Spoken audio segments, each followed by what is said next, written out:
I'll be reviewing a 2023 Toyota Highlander, and this one is the top of the line, the Platinum Hybrid. So after 3 years being on the market, Toyota finally decided to upgrade the Highlander, and there are some significant upgrades for this year. But overall, in this video, let me tell you everything there is to know about this brand new Highlander and tell you about how competitive it still is in today's midsize SUV market, and lastly, tell you about how it drives on the roads. All right, let's get started. It's been 3 years since the generation debuted back in 2020. So since its debut, we had so many new cars and refreshes come out, and it's just a very crowded space. So to stand out takes a lot. For example, the very popular and very hot Telluride has been refreshed. The very hot and popular Palisade has been refreshed. You have a brand new Honda Pilot, which I've tested and I thought was amazing. You have others in the class that have improved significantly, including a new Pathfinder, a new Ford Explorer, and you have some of the smaller guys pretending to midsize SUVs like the Santa Fe and many others in the space that have improved so much within the last 3 years. So it almost makes this Highlander feel ancient. That's the thing. It's only been out for 3 years, and most cars go through like a mid-cycle refresh after like the 3rd year or the 4th year. So Toyota decided to kind of do it for this year, although they didn't do it on the outside. They did it all on the inside. So let me tell you about those upgrades, those new things for this year first. On the inside, the biggest thing you'll notice is this brand new 12.3-inch infotainment system. Now, this is available on the lower trims. On the upper trims, like this Platinum, this is now standard. Not only is the screen bigger, but it's also more responsive. The interface is just much easier to use. You have a menu of items on the left side, very easy to configure to go into your vehicle settings or your phone, your navigation, your settings. And inside the settings, you have a plethora of menus to choose from. Of course, you still do have hotspot capability, Android Auto, Apple CarPlay, stuff like that are still included. But you get more. The navigation system is better. Some of the other little features that you can configure with your Highlander has been improved, but overall, the screen resolution is better. The responsiveness is way better. And with the larger screen, you know, backing up, like if you're trying to back up and you have that 360 view system, right? It makes viewing just much easier. And this Platinum does have that bird's eye view as well, although me personally, I don't like it that much. It takes way too long for it to revolve around your Highlander. But when you're backing up and you see the clear view of what's behind you, what's around you, that's very positive. So number one is this new infotainment screen and infotainment system. And I think this is a great upgrade versus the last one found in the 22s. Now, with that said, is this the best, the most state-of-the-art infotainment system found in a midsize SUV today? The answer is no. There are many others that I've already mentioned. Some of the other manufacturers, their systems are great too. This just kind of makes this Highlander catch up, so to speak, but it does not put it at the front of the pack.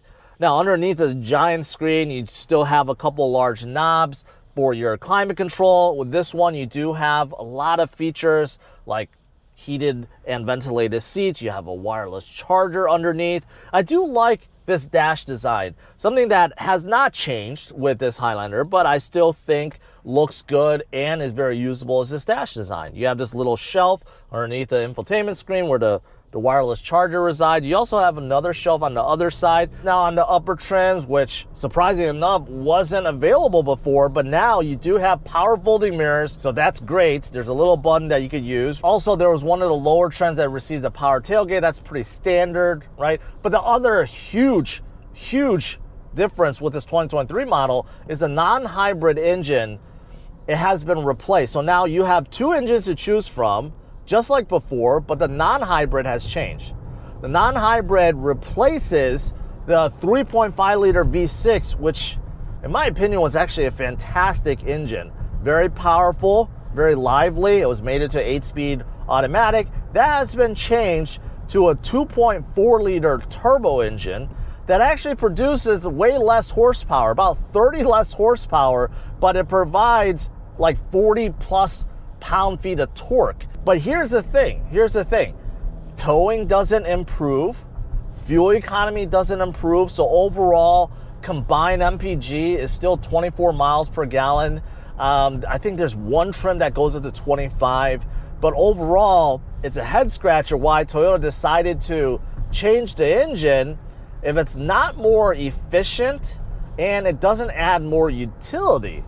I don't quite know. Now, if you're choosing a hybrid like this one I'm driving, the powertrain doesn't change. You still have a 2.5 liter engine mated to electric motor, actually 2 electric motors if you want all-wheel drive. If you just want front-wheel drive, it's just 1 electric motor. If you want all-wheel drive, then there's another electric motor placed in the rear, but combined you're getting about 243 horsepower, which is a little bit less than the non-hybrid engine, and I'll talk about acceleration and all that in a little bit. But fuel economy goes up quite a lot. You're talking about 35 miles per gallon combined, and this is among the highest for a hybrid midsize SUV. Now, in terms of exterior looks are subjective, so you have to decide if you do like this look. This current generation Highlander went away from the old boxy shape, more like a midsize SUV shape, to like a crossover minivan shape, unfortunately. There's a lot of curves and bulges on this current generation, and you can tell Toyota trying to get away from it because the newly debuted Grand Highlander, which is just a bigger version of this, has gone back to the square boxy look. They're not doing the bubbly look anymore like this one, right? So looks are subjective. I don't think the Highlander looks bad by any means, especially with the XSE model. It adds a lot of sport touches and I think overall looks pretty good. But compared to some of the others in this class, the Highlander does look a lot more feminine and crossover-y, so you have to decide. But regardless, the Highlander is a big mid-size SUV and you get 3 rows. So let's talk about that. Inside, if you open the power tailgate, you see behind the 3rd row, you have a small amount of luggage area. That's okay. If you wanted a little bit more, of course, you could fold down the 3rd row seats. Now, within this class, there are some behemoth SUVs out there, okay? And I mentioned some of them already. So the Highlander is not the biggest midsize SUV in this class, even though it has 3 rows. It's definitely not the biggest. If you fold down the 3rd row seats or if you fold down the 2nd row seats, you do have a good amount of cargo space. And I like the fact that all the seats fold down completely flat, including the 2nd row. It's very flat to maximize cargo room. But if you're comparing the cargo room to, say, some of the other bigger SUVs in this class, the Highlander is not going to be among the top. But there's advantages to being not the biggest in the class because maneuverability, parking, stuff like that definitely is easier with this Highlander versus some of the bigger boys in this class. Now, in terms of space, I already mentioned, 3rd row seating is really bad, okay? Let's just call it. Let's call it what it is. It's really bad. For adults, the roof is just way too low. Getting in and out is horrible. Even if you slide a 2nd row seat forward, it's very difficult to get in and out. And once you're in, you have to move the seat up quite a lot to be able to fit, and the seats are very low, so the sitting angle is horrible, and it's just very uncomfortable back there. And there's not much going on back there. There's no USB ports, no sunshades, nothing. Keep in mind, this is the top of the line Highlander I'm reviewing today, so whatever I'm saying doesn't come standard or included, that means you just don't get it. So a lot of the others in this class, they give you, 3rd row sunshades, or they give you heated seats, or they give you more space, or USB ports. I mean, they give you a whole lot these days, but this Highlander doesn't have any of those things. Now, the 2nd row is a different story. The 2nd row is very comfortable. There's plenty of space in the 2nd row. I like the captain chair setup. The space in between is very narrow, so again, if you're an adult and you're trying to fit between those seats, you're not going to fit. Kids probably will fit, but even they may have a hard time because the cup holders are mounted right on the floor. So they do get in the way. They're very sturdy. You can step on them, but they get in the way. But as for the second row seats, the captain chair setup, the seats look great. I love this caramel leather look, but they feel comfortable, plenty of space, especially if you have the second row all the way back.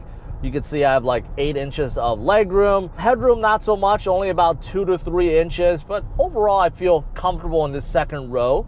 Not nearly as cramped as the third row. And second row passengers get sunshades. Also, a couple USB ports, a household outlet, heated seats inside this Platinum, and climate controls, right? And vents are on the roof. So second row is actually pretty good inside this Highlander. And in the first row, can't complain as well. As first row, a lot of headroom, shoulder room, hip room, right? So the first 2 rows of this Highlander, I think, is awesome in terms of space overall, but the third row and the cargo room lacking compared to others in this class. So how comfortable is this Highlander? Well, it's comfortable, but not the top of the pack. Once again, it's kind of somewhere in the middle. I already mentioned about the seats. You know, third row is very cramped. Second row is great. Up front, I like it too. I mean, there's plenty of space, but the seats are comfortable. They are holding me in without being too aggressive. I love the look of the front seats. The design just looks different, a little bit more elegant, right? But they're comfortable. They're comfortable. Now, as for the suspension, it's kind of in the middle. So this one I'm driving comes with 20-inch wheels. They do fit the Highlander profile quite nicely, but I do feel a bit more with the bumps. So whenever there's more bumps, imperfections on the road, I feel a little bit more bumpiness, more rattles, right? But overall, when you're going straight, it's comfortable. The Highlander is adequate, but compared to some of the others in this class, they are just like butter smooth, like you're almost riding on a cloud. It soaks up everything. Unfortunately, with this Highlander, it's not like that. It's kind of like in the middle. So it's comfortable, yes, but not the greatest. Sound also in here is good, but there's a big asterisk. Big asterisk. Sound insulation is good, meaning today, decently windy. No wind noise, cars passing by, limited noise level. Road noise, a little bit louder than I expected, but overall not too bad. But one thing you do hear a lot of is this engine, this hybrid engine. Whenever you accelerate, you hear this whine, like this whining noise. It always comes up. It's prevalent. And part of that is because this engine, I didn't mention with the hybrid, you don't get an 8-speed automatic. You get a CVT. And CVTs, you know, they generally speaking, they give you a lot of drone. So with that and with the hybrid setup, you know, you do hear a lot of engine noise. At any time you accelerate, you hear a lot of engine noise, and unfortunately, you just hear that all the time. Now, visibility is good all around. So large windows, large mirrors. The front windshield is nice and big. The windshield isn't too raked. So those are all good things. Back window, even with the third row, it's up right now with the headrest up. I could still get a good amount of view in between. Blind spot isn't bad. Now, there's one thing that I find really strange. Not that it's a requirement, but I just got done reviewing a RAV4 recently, and that one included a digital rearview mirror, which makes it convenient if you have tall people in the back blocking your view, right? With this Highlander, I kind of expected that feature to be standard or available. It is not. So this mirror is just a regular mirror. Yes, you have HomeLink buttons built in, but you don't get that digital rearview mirror setup that you get even in a RAV4, which is very strange to me. I'm in sport mode right now.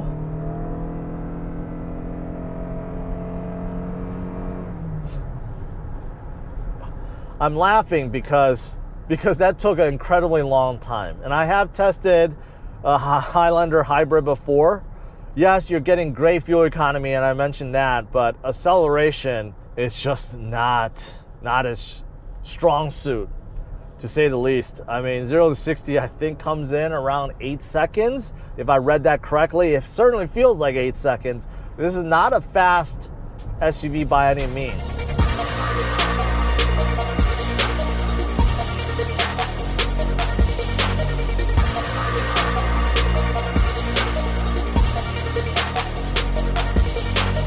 Now, speaking of features, I did mention some that unfortunately you don't get. What are some that you do get? What do you get inside this Highlander Platinum? Well, you do get a giant panoramic sunroof, so that's great. Also, I did talk about the new infotainment screen. That's great, right? But you also do get a digital gauge cluster, so that's great. The whole thing is completely digital.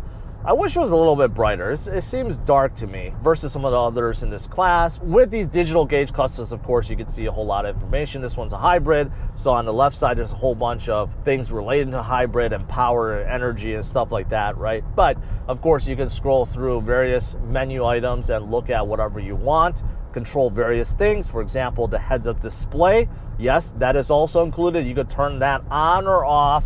Unfortunately, there's no dedicated button. I wish there was a dedicated button somewhere. A lot of cars do give that. Not with this Highlander, so you have to fiddle around the settings until you find it. But you do get a heads-up display.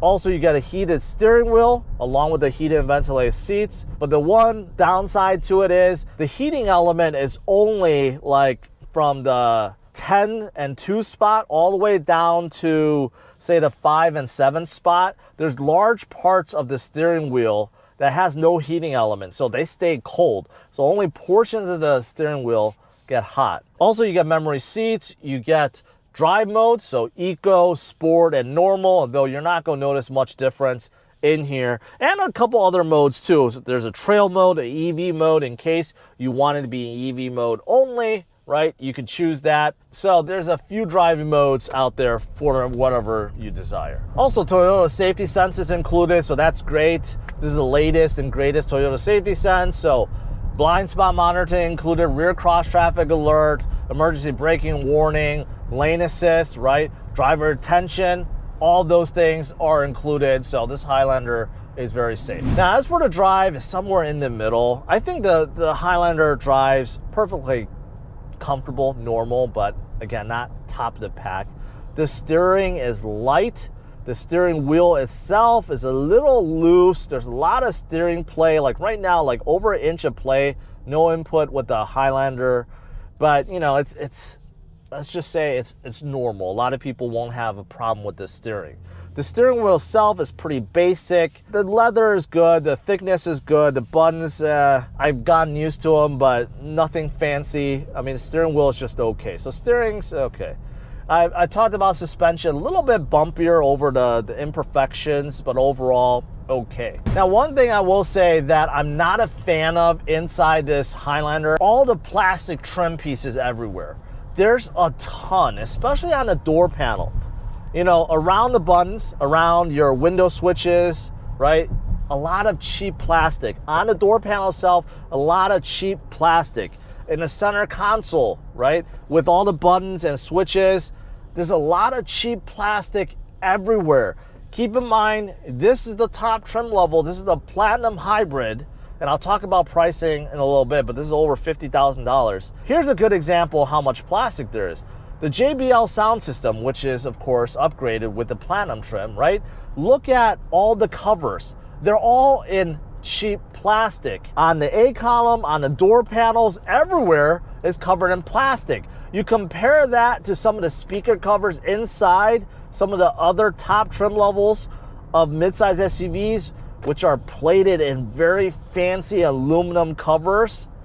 There's a world of difference, a world of difference. Now, as for pricing, there are a lot of trim levels to choose from, including non-hybrids and hybrids. Overall, there are 7 non-hybrid models. The base is the L, and it starts right above $36,000. Then you have the LE, the XLE, the XSE, the Bronze Edition, which was added last year, the Limited, and finally the Platinum. Now, if you wanted a hybrid, powertrain, well, then you could choose 5 different trim levels: the LE, the XLE, the Bronze Edition, the Limited, and the Platinum.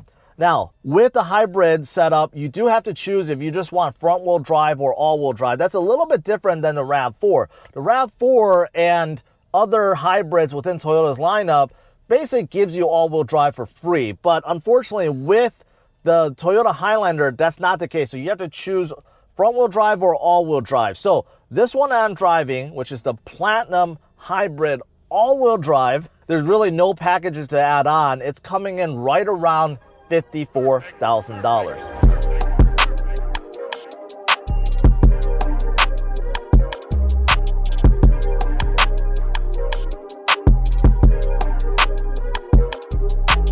So to conclude, am I a fan of this 2023 Toyota Highlander?